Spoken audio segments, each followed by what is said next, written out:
देखते देखते गुजर गया, 3 साल भी देखते देखते गुजर जाता, बाद में कुकल కూడా అడగరు ఎవర్రి. ఇక చూస్తలేమా చాలామంది ముఖ్యమంత్రులు గోల్ఫ్ క్లబ్లో చాట ఆడుకుంటారు, ఈ బ్రహ్మాండ పార్క్ నడుచుకుంటూ తిరిగేటోళ్ళు ఎంతమందిని చూడలే. ఎవరిని అడుగుతారు? ఉన్న అవకాశాన్ని వాడుకో, దోపిడికి కాదు ప్రజల అభ్యున్నతి కోసం వాడుకో. ప్రజలను ఎంతసేపు సార్ను బదనాం చేయాలా, కేసీఆర్ను బదనాం చేయాలా, కేటీఆర్ను బదనాం చేయాలా, వాళ్ళ గురించి మాట్లాడితే తెలంగాణ ప్రజలకు కానీ ఎవరికి కానీ వచ్చేటువంటి ఒక లాభం లేదనేటువంటి ఒక విషయాన్ని దయచేసి రేవంత్ రెడ్డి గారు గుర్తు చేసుకోవాలని చెప్పి నేను కోరుతా ఉన్నా. ఎట్లుంటుందంటే ఈయన ముచ్చట కింద పడ్డా మీద పడ్డా నేనే పైల్వాన్ అన్నట్టుంటుంది. ఆయన కింద పడ్డా పైల్వానే, మీద పడ్డా పైల్వానే. ఆయన కాలికి గిల్లలు కట్టుకొని తిరిగి వేల కోట్ల రూపాయలు ఖర్చు పెట్టి పోలీస్ యంత్రాంగాన్ని అంతా అడ్డదిడ్డంగా వాడుకొని, రెవెన్యూ అధికారులంతా అడ్డదిడ్డంగా వాడుకొని, గుండాగర్ది, రౌడీగర్ది చూస్తూనే ఉంటుంది కదా సోషల్ మీడియాలో. ఏ రకంగా నువ్వు ఏకగ్రీవం చేస్తావా చేయవా అని చెప్పని బెదిరించినటువంటి ఒక సంఘటనలు చూసినాం కదా.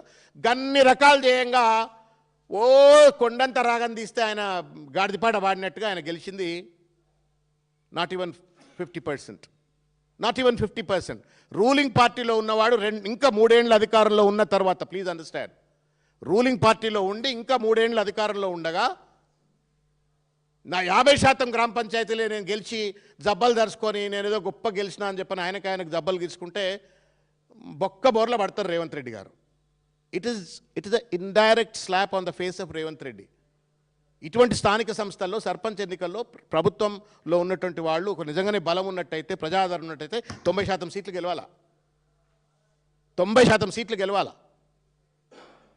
సిగ్గు ఎగు లేకుండా ఇవాళ ఇష్టం వచ్చినట్టుగా మాట్లాడుతూ ఉన్నారు.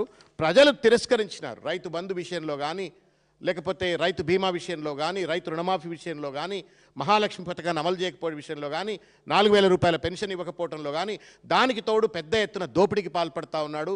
ఫ్యూచర్ సిటీ పేరు మీద ఒక ఫ్రాడ్ యాక్టివిటీస్ పాల్పడుతూ ఉన్నాడు. అందాల పోటీల పేరు మీద వచ్చిన ఆడోళ్ళను ఆగమాగం చేస్తున్నారని చెప్పని ఆడోళ్ళు కోపంతో ఉన్నారు.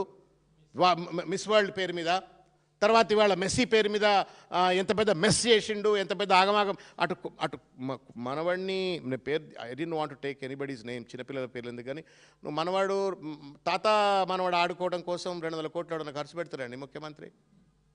తాత మనవాడు ఆడుకోవడం కోసం 200 కోట్లు అనండి. ఇవన్నీ ప్రజలు గమనించరా? పిచ్చోళ్ళ ప్రజలు చివరి పూలు ఉన్నాయా? నీ ఆటలు చూసి నిన్ను కూడా మెస్సీ అనుకుని ఏమైనా జబ్బలు ధరుస్తుంటారా ప్రజలు ఏమన్నా? కాబట్టి ప్రజలు దమ్ముంటే రేవంత్ రెడ్డికి ఒకటే అడుగుతున్నాను, నువ్వు ఎంపీటీసీ జెడ్పీటీసీ ఎన్నికలు కూడా పెట్టవా? నీ సంగతి తెలుస్తుంది, పెట్టు. నువ్వు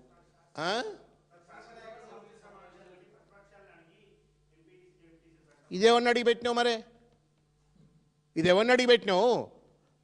ఎంత దుర్మార్గమైనటువంటి ఖూనీ చేసినాడు చెప్తానండి. మీడియా వాళ్ళు దయచేసి ఇది ఎవరు పెద్ద హైలైట్ చేయట్లేరు, చేస్తలేరు. అది ఏం కారణమో తెలియదు, బాధ కలుగుతుందండి. జీవో 9 ఎట్లా తెస్తాడండి? ఆర్డినెన్స్ బిల్లులు పెండింగ్లో ఉండగా, ప్రెసిడెంట్ దగ్గర పెండింగ్గా ఉండగా ఆర్డినెన్స్ తెస్తేవి, ఆర్డినెన్స్ పట్టుకొచ్చి మళ్ళీ బిల్లులు తెస్తేవి, అవన్నింటినీ మళ్ళీ గవర్నర్ దగ్గర ప్రెసిడెంట్ దగ్గర పెండింగ్ ఉండగా రాత్రి జీవో 9 అని పట్టుకొచ్చి నేను 42% రిజర్వేషన్ ఇస్తున్నా అంటే పాలాభిషేకం పూలాభిషేకం ఏమో రేవంత్ గౌడు, రేవంత్ యాదవ్, రేవంత్ ముదిరాజ్, రేవంత్ చారి అన్నీ అయిపోతేవి సిగ్గు ఎగ్గు లేకుండా. అయిపోయిన తర్వాత మళ్ళా కనీసం ఒక మాట అన్న, నేను 9 అమలు చేయలేకపోతున్నా, నేను 2 చెంపలు వేసుకుంటున్నా, నా వల్ల కావట్లేదు, కోర్టుల కేసు పెండింగ్ ఉన్నది, కోర్టుకు పోయింది, కోర్టు డిఫర్ చేసింది, final argument is there on 21st. ఇవ్వాలంతా డేటు 21 తారీఖు నాడు ఫైనల్ ఆర్గ్యుమెంట్ ఉంది. ఓపిక లేదా, ఉబ్బాగలేదా రేవంత్ రెడ్డికి? జియో 46 పట్టుకొచ్చి మళ్ళా నోట్ల మన్ను కొట్టి 17% రిజర్వేషన్లు కూడా బీసీలకు ఇవ్వలేదు సర్పంచ్లోను. తగుదనమ్మా అని చెప్పని మళ్ళీ నువ్వు గెలిచినా అని చెప్పని అనుకుంటున్నావు. ప్రజలు ఆపర్చునిటీ కోసం వెయిట్ చేసి, నీ పోలీసులను చూసి కొంత భయపడవచ్చు, నీ డబ్బును చూసి భయపడవచ్చు, నీ రౌడీజాన్ని చూసి భయపడవచ్చు, నీ అట్టహాసాన్ని చూస్తే భయపడవచ్చు, కానీ అసలీ మోకే పర్ అసలీ జవాబ్ బరాబర్ దేతే హై. పెట్టు జెడ్పీటీసీ ఎన్నికలు, పెట్టు ఎంపీటీసీ ఎన్నికలు. మరి దమ్మున్న మొగను అయితే ఎందుకో స్పీకర్ వ్యవస్థను వాడుకొని ఎందుకో డిస్క్వాలిఫై చేయలేదు? నువ్వు ఇలా డిస్క్వాలిఫై చేసి ఉంటే నీ ధైర్యం తెలుస్తుంది. అలా పార్టీలు మారలేదా? గుండె మీద చేయబెట్టుకొని చెప్పారు రేవంత్ రెడ్డి. నిజంగానే పార్టీలు మారలేదా? వాళ్ళు సిగ్గుండాలా? పారదర్శకమైన ప్రభుత్వం, జై సంవిధాన్, జై బాపు, జై భీమ్. ఏ ముఖం పెట్టుకొని ఢిల్లీకి పోయి మళ్ళీ ఆ వేదిక మీద మాట్లాడినావు? ఆయన రాహుల్ గాంధీ ఏందో నువ్వేందో అర్థమే కావట్లేదు. ప్రజలు ఏమైనా ఎడ్డోళ్ళు అనుకుంటున్నారా? ఏం అర్థం కావట్లేదు. జై సంవిధానం అంటే జై 74th కాన్స్టిట్యూషనల్ అమెండ్మెంట్ కాదా? జై సంవిధానం అంటే ఇచ్చిన వాగ్దానాలను అమలు చేయాలని కాదా? ఓ చిల్లర పరిపాలన చేస్తూ ఉన్నారు, ప్రజలను మభ్యపెడతా ఉన్నారు. కొన్ని సొంత మీడియా ఛానల్స్ తోటి ఇష్టం వచ్చినట్టుగా ఇవాళ ఒక తప్పుడు ప్రచారానికి పాల్పడుతూ ఉన్నారు. ఎల్లో జర్నలిజం అంటారు దీన్ని.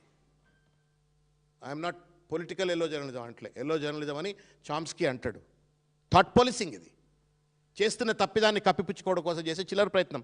దమ్ముంటే పోదాం 307 సర్వే దగ్గరికి, దమ్ముంటే నువ్వు జడ్పీటీసీ ఎంపీటీసీ ఎన్నికలకు, దమ్ముంటే ఇవాళ కూడా చెప్తున్నాం, నిజంగానే కనుక నీకు నీ గెలుపు పట్ల నిజంగా నీకు నమ్మకం ఉన్నట్టయితే వాళ్ళని డిస్క్వాలిఫై చేయి. అది చేయకుండా ఆ పాపం ఆ స్పీకర్ను పాపం ఆయన చరిత్రహీనుని చేసి పడేసిండ్రు. హిస్టారికల్ ఆపర్చునిటీ, ఒక దళిత బిడ్డ ఒక అద్భుతమైన నిర్ణయం ఇచ్చి చరిత్రలో నిలబడగలిగే ఒక గొప్ప పొజిషన్లో ఉంటే ఆయన పైన ఒత్తిడి తెచ్చి వాళ్ళ ఒక తప్పుడు నిర్ణయం ఆయనతో ప్రకటింపజేసినావు. ఈ మోసం, నయవంచన, దగా. రేవంత్ రాజ్యాంగం అమల్లో ఉంది, అంబేద్కర్ రాజ్యాంగం లేదు తెలంగాణలో. ఆ రాహుల్ గాంధీ కళ్ళు తెరుస్తలేడు, ధృతరాష్ట్రం లెక్క ఉన్నాడు ఇలా. Thank you.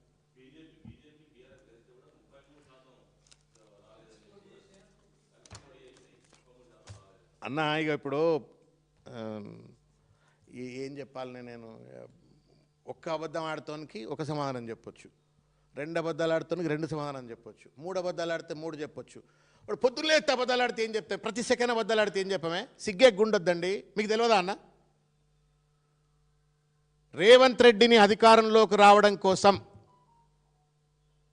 పరుగెత్తుతున్నటువంటి ఒక బండి సంజయ్ని అధ్యక్ష పదవి నుండి పక్కన పెట్టి, నేను I have no disrespect to Kishan Reddy garu, a great man, I have my own respect to him individual, personally I like him and I have great respect. నువ్వు పట్టుకొచ్చి కిషన్ రెడ్డి గారిని అక్కడ పెట్టడంలోనే నువ్వు ఒక 2 అడుగులు వెనకకేద్దాం, రేవంత్ రెడ్డికి వెసులుబాటు కల్పిద్దామని చెప్పని ఒక ప్రయత్నం చేసిండ్రు. ఆ ప్రయత్నంలో రేవంత్ రెడ్డి సఫలీకృతుడైన తర్వాత బడే బాయ్ చోటే బాయ్ ఎవడన్నా అన్నాడండి కాంగ్రెస్ ముఖ్యమంత్రి దేశంలో? చెప్పండి, ఎవడన్నా కాంగ్రెస్ ముఖ్యమంత్రి నరేంద్ర మోడీని బడే బాయ్ అన్నాడు ఉన్నాడు? ఎవడన్నా అన్నారని ప్రూవ్ చేస్తే నేను ముక్కు నెలకు రాసుకుని వెళ్ళిపోతా. రాహుల్ గాంధీ ఏమో చౌకీదార్ చోర్ అంటాడు, రేవంత్ రెడ్డి ఏమో మోడీ మేరా బడాబాయ్ అంటారు. ఆ కృతజ్ఞత తీర్చుకోవడం కోసం అని చెప్పినట్టుగా వాళ్ళు 7 ఎంపీలు గెలుస్తారండి వాళ్ళు.